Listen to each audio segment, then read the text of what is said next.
Parang mas mapino yung loob ng padding ng SEC. Dito naman medyo parang ano tawag ba doon? Medyo may part siya na hollow.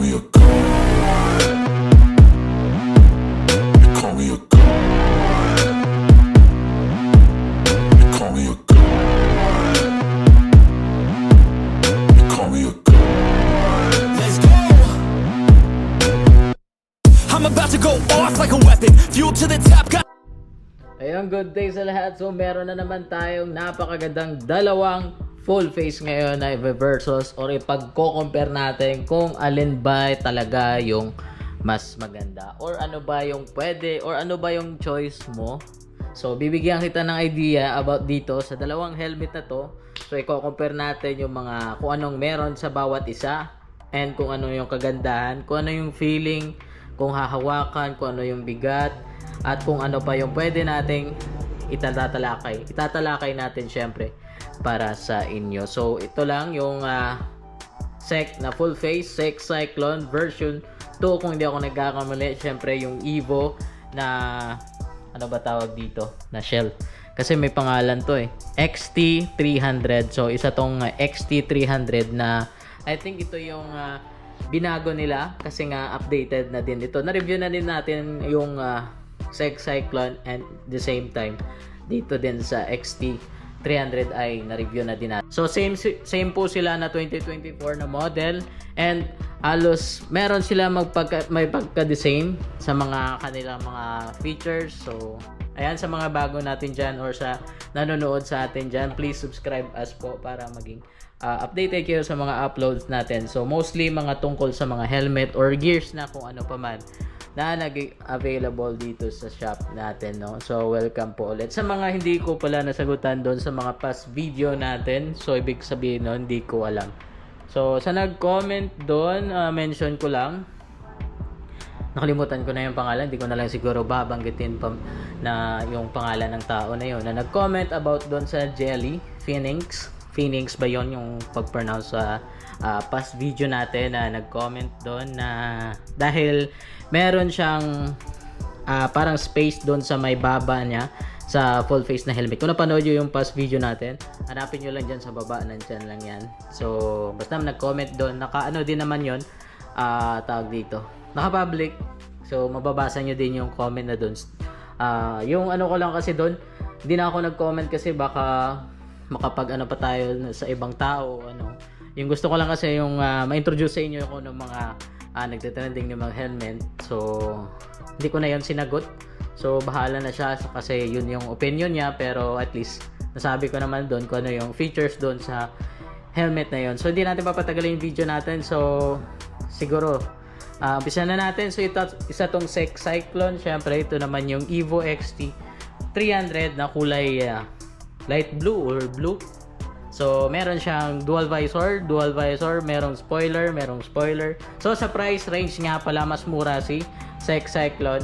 Ito naman si medyo mahal lang siya na konti, siguro mga 2 to 300 pesos. So hindi sila abot ng 4,000, nasa 3 plus lang both na helmet na to. So ayan, tignan natin kung anong meron sa kanila. So dito meron siyang mga spoiler, kung nakita nyo naman siguro sa past video natin, meron siyang spoiler halos mga 3 inches. Dito naman sa SEC Cyclone, mga 2 inches lang po siya. So kung sino mahilig naman sa mahabang spoiler, go for XT300. So alam naman natin sikat to kasi nga maraming vlogger na nagvo-vlog tungkol sa helmet na to or gumagamit na ngayon. So mas madaming bumibili ngayon. So itong SEC Cyclone, minsan ko lang to nakikita sa usually dito sa Iloilo City. Mas marami si XT300 kasi nga medyo stylish, medyo pang ano, yung look niya kasi parang sharp sa harap, sharp din sa likod. So dito naman mas sharp naman siya, pero meron kasing mga tao na ayaw din sa merong mahabang spoiler, meron gusto na mahabang yung spoiler, no. So siguro kunin natin or hawakan natin kung ano yung mga certification na nakalagay dito sa kanila, and syempre kung ano yung mga features, no. So kunin natin dun sa stand. Alam ko naman na napanood nyo yung past video natin. So ulit, pin lock ready, dual visor. So yung switch ng SEC Cyclone, ay nandito sa may malapit sa lock ng kanyang visor. Sorry.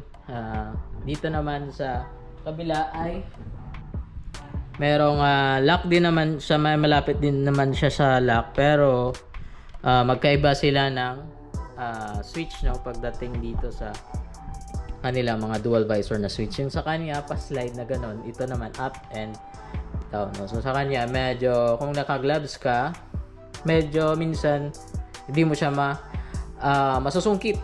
Yun, siguro yung words. Ito naman kahit naka-gloves ka, masusungkit mo kasi nga up and down. Ito naman atras at saka forward at saka backward, no. So sa inyo na yun kung ano yung mas pipiliin nyo. So dual visor, pakita natin yung harap. Ayan, medyo paharap natin, no. So ayan, so sa looks dito sa harap, I think mas sharp si Cyclone. Medyo medyo sharp dito, pointed nga pala. Sa kanya pointed naman pero hindi masyadong aero. Ito naman mas ma-aero si Cyclone kasi nga medyo pointed yung dito niya. So dito medyo palapad yun lang kasi yung hindi ko nagandahan sa XT. Kapag sinusuot mo na siya, yung dito sana ninipisan, no, parang ganyan na lang sana, kinuha na lang yung dito para naging chubby kasi yung look niya. So alam nyo naman yan, nakita nyo naman siya siguro sa mga nagmomotor kasi marami na ding bumili ng XT300. So may ano ko lang yun, opinion ko lang, no, sana ay medyo pinapointed yung dito, and yun lang.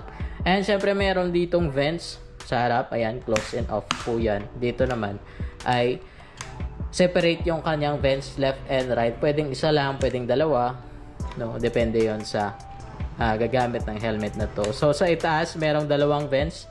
Dito sa XT300 merong tatlo, tatlo yung nakita nyo. Basta i-zoom nyo na lang. Meron kasi siyang vents dito na left and right, and then may sa center. Dito sa Cyclone, dalawa lang yung kanyang vents, no. So buksan natin. Dito sa kay Cyclone wala siyang minimal lock dito. Pero wala nga pala, nakalimutan ko na kasi. So wala pong minimal lock si Cyclone. So yan yung pinakataas niya. Ayan, so buksan naman natin to sa Evo. So ito, tingnan natin. Meron siyang minimal lock, no.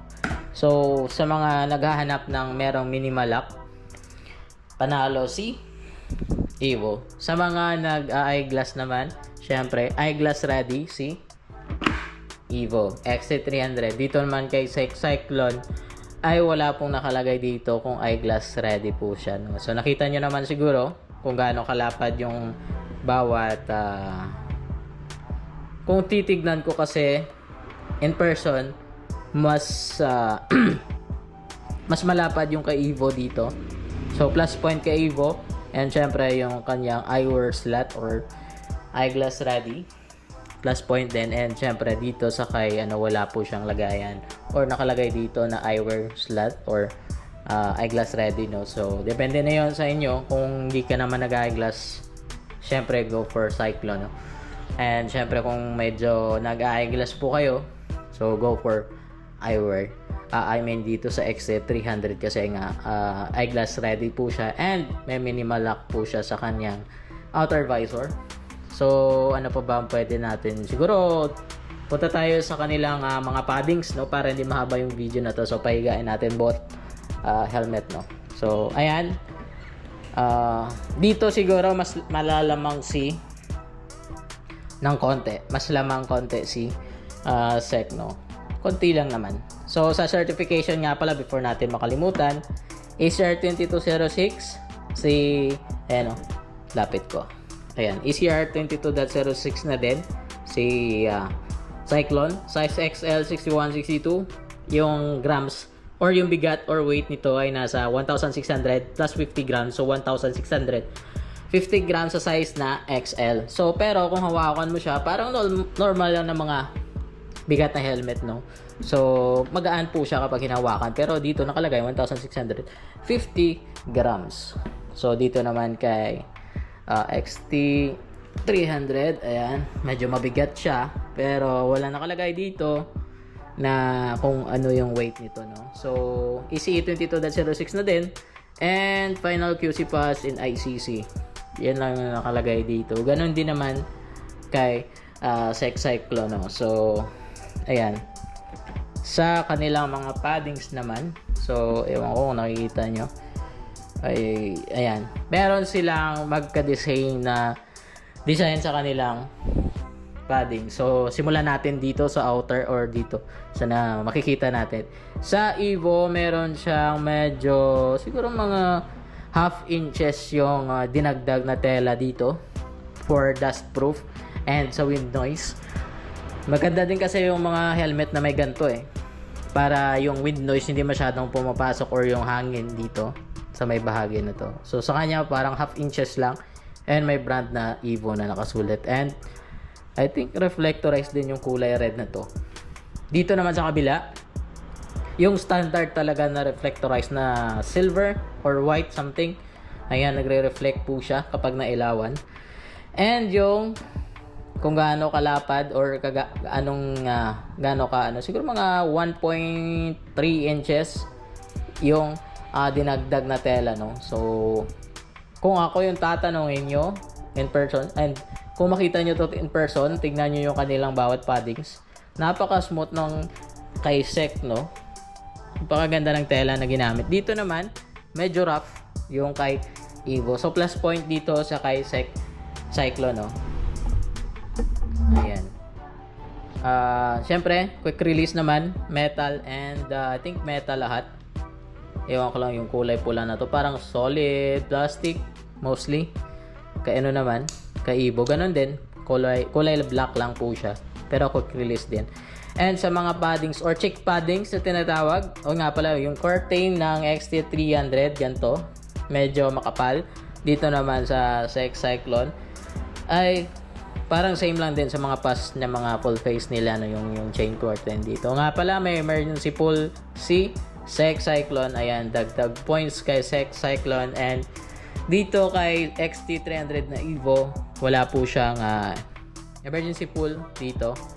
So, plus point dito kay Sec Cyclone, no? So, napakaganda din yon na features kasi nga yung mga halos na mga latest na mga helmet meron ng emergency pull dito. So, alam nyo naman kung bakit nilalagyan ng ganyan, no? So, sa cheek paddings naman tayo, kung gaano ka smooth yung cheek paddings, compare natin dito sa kay XT.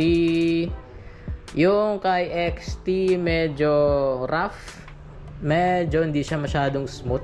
Mas mapino yung tela sa cheek paddings ng Cyclone, no? So, plus point dito kay Sec Cyclone. Dito naman, medyo rough lang ng konti, hindi masyadong smooth. Pero ayos na din. Pero kasi ito mas mura kaysa dito sa kay XT. So, depende na yon sa may gusto, no? So, basta ako, talakay ko lang sa inyo or sinasabi ko lang yung kung ano yung nakikita and nafe-feel ko dito sa mga helmet. Siyempre, intercom ready, XT300 check. So, intercom ready din dito sa kay Sec Cyclone check. Napakalaking space dito na may lagayan ng intercom. Dito naman, medyo excuse me. May space naman siya. Lagayan ng ano. Yun nga lang, medyo maliit. Pero, I think pwede naman. Ayan, meron siya. So, intercom ready din si XT300. Yun nga lang yung paddings niya sa cheek paddings ay medyo hindi masyadong smooth. So, ayan, kung gaano ka smooth siya kapag pinindot, parang mas mapino yung loob ng padding ng Sec. Dito naman, medyo parang, ano tawag ba doon? Medyo may part siya na hollow, yung sa Evo. Hindi sa parang solid talaga na paddings, something. Medyo may parang, siguro hindi ito masyadong mainit kasi yung sobrang solid din na paddings, medyo mainit din sa pisngi. Pero dito kay Sec, parang solid po siya kung hahawakan nyo siya or pindutin yung kanyang paddings. Medyo mas sulit po siya hanggang sa loob-looban ng kanyang padding. So, plus point para sa akin dito kay Sec Cyclone. So, I think, nasabi ko naman lahat. So, ayan. hanggang yung sa ano naman, yung sa pinakataas ng ulo ay makapal din dito doon kay Cyclone. Parang same lang din sila ng XT300, no. So I think alam nyo naman siguro kung anong pipiliin nyo na helmet, no. So medyo natagalan tayo sa pag-review o pag-versus ng mga helmet na to, pero madami-dami pa kasi tayong iba-vlog or upcoming na mga helmet na mga bago, no. So hintayin nyo lang, syempre mag-upload tayo. Every week naman tayo nag-upload, mostly every Monday po tayo nag-upload sa mga bago natin dyan. So salamat sa pagpanood sa video na to. I think nasabi ko naman lahat. So isa tong XT300, close natin yan. Explain ko ulit or sasabihin ko ulit kung ano yung mga nasabi ko kanina para ma-summarize, para meron tayong summarize na ano dito tungkol sa dalawang helmet na to. Kung ikaw ano yung pipiliin mo, yung mas mura na SEC or medyo mas mahal kaysa kay Cyclone na Evo XT300. So again, dual visor, merong spoiler, meron din spoiler na minimal spoiler. Dito kay Evo XT medyo mahaba yung spoiler. And dual visor. Yung shell naman nila tested naman ng ECR 22.06. And dito naman sa kay XT ganun din, ECR 22.016. Yung bigat nito may nakalagay talaga na 1,650 grams. Ito naman sa kay XT, kung hahawakan mo siya, I think siguro mga 1,650 din, kasi nga parang same lang din sila kapag hinawakan mo ng both na helmet na to, no? Kung i-compare mo sila about lang sa kanilang weight, parang same lang din yung bigat ng dalawang helmet na to. So depende na yon sa inyo kung ano yung mas bet nyo. Meron din may mag-graphics nito. So ito yung wala or plain na XT300. Yung Cyclone kasi meron ang lumabas, I think version 2, version 3 something na to yung Cyclone na may graphics, no. So depende na yon sa inyo. At least natalakay ko naman siguro lahat. So salamat sa pagpanood sa video na to at peace.